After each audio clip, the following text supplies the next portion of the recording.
জিনিস বলে দিই। তো যেটা হচ্ছে ওষুধের সঠিক প্রাইস, তার আগে আমাকে জানতে হবে যে হাউ ফার্মা কোম্পানি ওয়ার্কস। এই ফার্মা কোম্পানিগুলো আপনাকে টুপি পরায় কিভাবে, সেটা একটু জানার চেষ্টা করি। প্রথমে একটা ওষুধ ম্যানুফ্যাকচারিং কোম্পানিতে ম্যানুফ্যাকচার হয়, সেখান থেকে ওটা সিএনএফ, যার মাধ্যমে ওটাকে ট্রান্সপোর্টেশন ইউজ করা হয়, কোথায় পাঠানো হয়, একটা বড় ডিস্ট্রিক্ট লেভেলে, যেখানে বলা হয় ডিস্ট্রিবিউটার। এই ওয়ার্ডটা অনেকেই শুনেছেন, ডিস্ট্রিবিউটার, যে কোনো ব্যবসায় হয়ে থাকে ডিস্ট্রিবিউটার। সেই ডিস্ট্রিবিউটার থেকে কোথায় আসছে আপনার হোলসেলারের কাছে, ছোট ছোট সিটিতে, হয়তো বাটানগর একটা আছে, তো এরকম ছোট জায়গাতে আসছে হোলসেলার।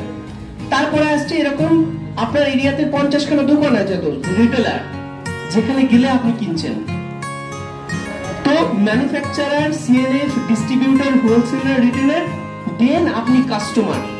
এই 10 টাকা ওষুধটা আপনার কাছে এই মাধ্যমগুলোর মাধ্যমে আপনার চলে আসছে 300 টাকা।